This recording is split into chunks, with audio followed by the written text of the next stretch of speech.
Ooh, always a good one. What's up, y'all? Welcome back to Dolphins Daily, your daily dose of Dolphins content with your boy, Chris Kane. Let's talk about the Dolphins.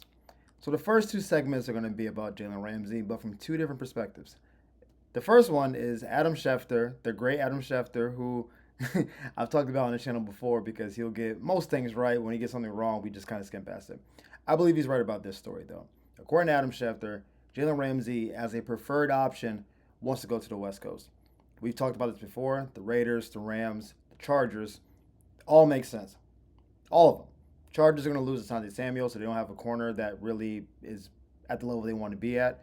The Raiders lost their best corner. They need help. And of course, the Rams have a great defense already. And Ramsey already played there, won a Super Bowl there. And we did the story about Sean McVay a few days ago. All those make sense. I don't know if any one in particular is leading in the clubhouse. I think the Raiders have the most money to spend. So if it's a pure salary cap situation, the Raiders make the most sense.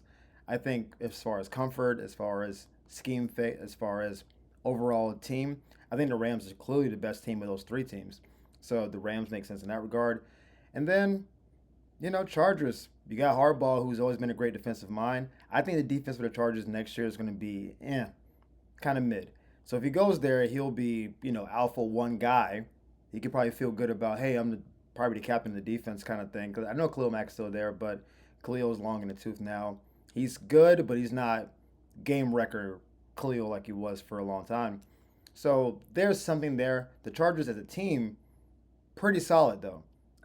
Awful division, meaning tough division. Always Kansas City, of course. Denver was good last year, better than the Chargers, and got better in the offseason. And then, of course, the Raiders are in the same division. So we don't know which of these three I think he will go to. This does seem to eliminate Detroit, who desperately needs a cornerback. The Commanders, who need a cornerback. Green Bay, who just lost Jair Alexander. They kind of seem to be pushed to the side.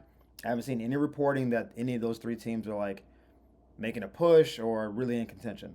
It seems to be one of the three teams on the West Coast, and I think that makes the most sense. If I had to put a prediction out, because we're doing that kind of thing, I'm going to stay with the Rams just because I think when you've already been there before, you know the organization, you know the terminology, you know the coaching staff, it's hard to like get past that. Because you're going to the Raiders, they literally have brand new coach, new DC, new OC, new quarterback. We don't know what kind of team the Raiders are going to be. How could you know? I thought was very good in Seattle, at least initially. The last year was kind of up and down, but generally, Gino pretty solid. I don't know what that defense looks like this year. Max Crosby, awesome, but the rest of the defense, I don't know, right? And then of course the Chargers, offense really talented, defense took a step back. Bosa's gone now. I don't know what that looks like either. The Rams, I think you know what we got going on. Great quarterback. I think second best coach in the league, if not the best coach in the league. And then, of course, we got all these young studs on defense, the verses and the fists. Like, what are we talking about? That makes the most sense to me.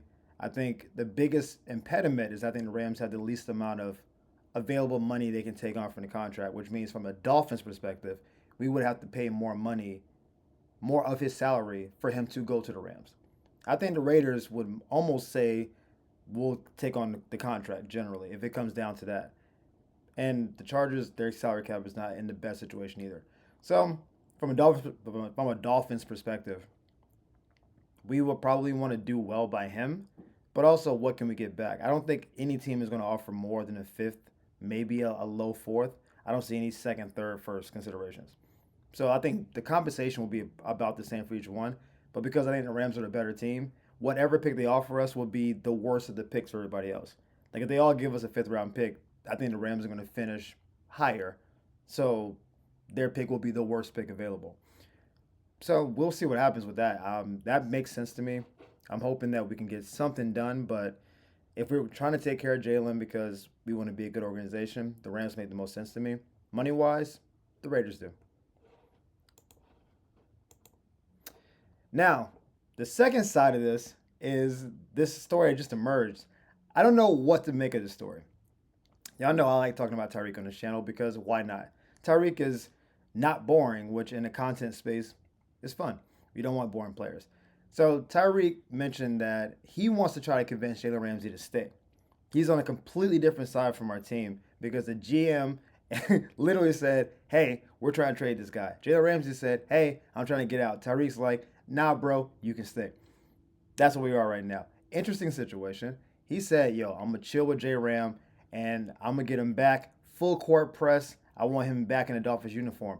Technically, never left. Like, he's still very much under contract for 3 more years. It's currently a Dolphin. Like, he never was not a Dolphin. He's just not on the field. I don't know what to make of the story.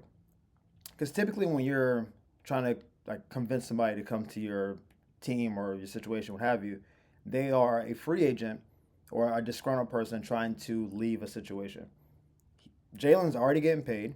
He has a contract and an extension, and he's getting paid near top of the market. That makes sense. He's already starting, so his spot is not really in jeopardy, and he can play left, right corner. Whatever he wants to do, we're kind of like, do what you got to do. And three, like, he knows he's not as good as he was before. So the idea that they're not using me to my best capabilities, I don't think that's the thing either. So I don't know what Tyreek would possibly be trying to convince him to stay. Like, what are you saying? Hey, we're gonna be better than we were last year, so stay. I think that's possibly true, but I don't know what pull can he have over him because it's not a money thing. And is Tyreek gonna walk in there and say, "Yo, if you stay, we can win the Super Bowl"? Is that what we're going with? Because that feels like kind of a reach. Um, Playing times, we're in Miami. What a better! There's no better city. I've lived in Miami and LA. Miami's better. I like Miami more. But if he goes to LA, okay, cool. If he goes to Vegas, Vegas is Vegas. If he goes to still LA because the Chargers, so it's like LA, Vegas, or Miami. Like those are all great places to be. So I don't know what he possibly has in store. I think this is kind of Tyreek just. I think he doesn't want him to go, which I said the first time I heard this story, I said I don't want him to go. This doesn't make any sense to me. So I'm actually very much aligned with Tyreek on this. But I think this is his way of coming out publicly saying, hey, if there's any way to reconcile, if I can do anything, like, because I'm not a coach or a GM or anybody in the front office, I'm down to do it. I don't know what kind of pull Tyreek could possibly have or any leverage. Tyreek literally is on the last year of his own contract. So I don't know. I thought it was interesting that he said all that, but I don't see much coming from it. It does seem like the team as a whole is just moving forward, making a trade. But if Tyreek's like this master salesman, he can convince him to stay.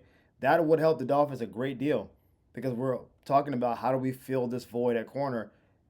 If he doesn't leave, there's no void to fill. Like, yeah, you need to find his eventual replacement, but that could be a next year problem. We can deal with that down the line. There's plenty of corners coming in the league, so we'll see what Tyreek does, but I don't expect much. And finally, we're going to talk about our number one overall pick, Kenneth Grant from the defensive tackle. What can we expect from Kenneth Grant in his rookie year? It's a good question because what he was at Michigan was the second best defensive lineman on a team that had a awesome defense.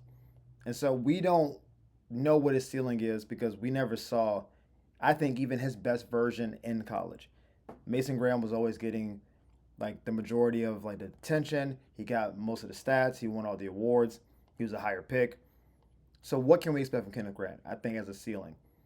There are a lot of good defensive tackles in the league right now. I still think Chris Jones is the best defensive interior tackle in the league. I think he's rated number 2 by most metrics at this point. I think he's still the best because he's, to me, the best combination of all things. He's obviously a power rusher. He's faster than you think he is. He's good against the run. He's good against the pass. He's clutch. He's been great in playout. Like, I think Chris Jones is just that. Until someone tells me he's not the best, I'm just not going to believe he's not the best. But every D tackle has different things that make them great. The ones that are great, right? Some of them are, like Aaron Donald was really good at getting to the quarterback from an interior defensive lineman position, which is wild. The fact that he would constantly get double teamed and still get double-digit sacks was like, how does he keep doing it? The fact that he got 20 sacks in a year as an interior tackle it blows my mind, right? Then there's some that are just purely disruptive. Like a Vita Vea is just a complete pocket destroyer. He just pushes back. Offensive linemen are just on skates, completely collapses the pocket, makes it difficult to do anything. And you will not run against Vita Vea. He's not here for it. He will tackle you with one arm while bench pressing the offensive lineman. He's a complete beast, right? You get the Jonathan Simmons types who are good at both run and pass rush. So what can we expect from Kenneth Grant? I think the best version for him in his first year will be some version of Dexter Lawrence, Queenan Williams, somewhere in those two. I'm not saying he's as good at either one. Relax. I know both those guys are elite. But Queenan Williams' his first year only had 2.5 sacks. But then 2 years later, he got up to 12 sacks. Now, since then, he's gotten more 6, 7. But I think what they do best is that, one, dominant in the middle. Dexter Lawrence, surprisingly quick and fast in the middle to be as big as he is. Obviously, they get off the ball quick, can get upfield quickly. Now, because you're in the inside, if you're going against a mobile quarterback, they can get outside of you. That could be a problem. So there's a lot of pressures that don't lead to sacks. But just the fact that you're getting the quarterback off his square, you did your job, right? I think Kenneth Grant's physically more comparable to Queenan in terms of like his size. But I don't expect more than like 6 sacks from him. If he's a interior run stuffer that pushes the pocket and can get that 5 to 7 sack range, I think that's an awesome rookie year. That puts him more or less in the top 15 for D tackles. He's just a physical force. Just controlling the middle changes defenses, right? I think that's what we can expect. I don't ever expect him to be a 10, 12, 14, 16 sack guy. I don't think he has the quickness to do that. I do think he has the capacity to overall really amplify our defense because the way the Dolphins are constructed, we're actually really good on the outside. Like our D ends, outside linebackers are great. That's where we have Chubb and Phillips and Chop. But interiorly, other than Big Zach, we don't have anybody in there. So people just hit us in the middle because we can't stop them. If Kenneth does his job well enough and he gets enough penetration, he can take on 2 blockers at certain times. He can force runs to go to the outside or push the pocket in enough that the quarterback flushes to the outside, which again is moving him towards our other strength in the defensive line. If we're pushing him to the outside and we got Chop coming down, we got Jaylen, we got Chubb, then we're right where we need to be. We don't want teams running down the middle. We want quarterbacks being flush. We want running backs trying to press the hole. Oh no, Kenneth's there. I got to bounce it out. And the longer he's bouncing out, linebackers can flow. Cornerbacks can flow. And now we're controlling the line of scrimmage. We're controlling the run game and saving our secondary. So I don't expect giant sack numbers his first year. If he can be disruptive in the middle, if he can command a double team, just command it. Even if he is like a standstill. Because I don't think, because Vita Vea doesn't always get upfield when he gets double teamed, but he doesn't get moved. He's just like, we're here. Where you going? I ain't going no. I'm right here with you. If Kenneth can get to the level where when he's so good in a one-on-one, they have to help, and now he's got 2 old linemen occupied on him, I think he's done his job. Any extra push in the middle, any sacks, any swims getting upfield, that's fantastic. If he can just command that double, man the middle. If he can do that, that changes our whole defense. We should get sacks from our edges. That's where all of our money is. Those are the main guys. We have 3 guys that say, hey, we got y'all to go get sacks. Y'all all 3 can be double-digit in sacks. If he controls that middle, I think we can really have something on defense. So I'm expecting somewhere between 5 and 7 sacks, a number of tackle for losses, but really just be disruptive in the middle. That's what I'm looking for his rookie year. But as always, guys, thank you for tuning in to Dolphins Daily. We appreciate the love and support. Thank y'all for the likes and subscribes. We'll see you next time on Dolphins Daily. Peace.